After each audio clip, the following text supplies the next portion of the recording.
Sa paglalakbay, ang pagbabago ng environment ay nakakatulong magpababa ng ating cortisol. Ang cortisol ay ang stress hormone sa ating katawan.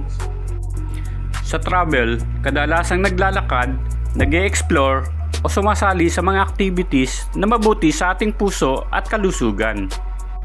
Ang exposure sa iba't ibang lugar at klima ay nakakatulong sa ating katawan para maging mas adaptable ito.